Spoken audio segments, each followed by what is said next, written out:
తెలంగాణ రాష్ట్రంలో 2014 నుంచి దాదాపుగా 2024 వరకు 10 సంవత్సరాలు చంద్రశేఖరరావు గారే ముఖ్యమంత్రిగా ఉన్నారు.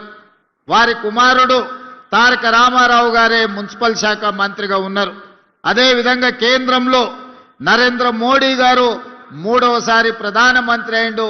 12 సంవత్సరాల నుంచి ప్రధానమంత్రిగా కొనసాగుతున్నాడు. ఏనాడు కూడా ఈ పార్టీలు కానీ బీఆర్ఎస్ బీజేపీ మన స్థానిక సమస్యల్ని పరిష్కరించాలనో, మన మున్సిపాలిటీలలో సీసీ రోడ్లు వేయాలనో, అండర్ గ్రౌండ్ డ్రైనేజ్ నిర్మించాలనో, లేకపోతే మన వీధి దీపాలను సరిదిద్దాలనో, అంతెందుకు పేద ప్రజల గుర్తింపైన రేషన్ కార్డు ఇవ్వాలన్న ఆలోచన కూడా ఈ పార్టీలు చెయ్యలేదు. ఇవాళ వార్డు మెంబర్ అయినా, సర్పంచ్ అయినా, మున్సిపల్ ఎన్నికలైనా భారతీయ జనతా పార్టీ నాయకులు మా మోడీ గారిని చూసి ఓటేయండి అని అడుగుతున్నారు.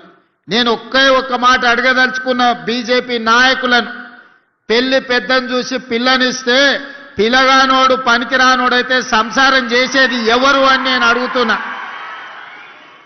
పెళ్లి పెద్ద మంచి చెడ్డ చెప్పడానికే ఉంటాడు కానీ సంసారం చేయాల్సింది, కుటుంబాన్ని నడపాల్సింది పెళ్లి పిల్లగాడే తప్ప పెళ్లి పెద్ద కాదు.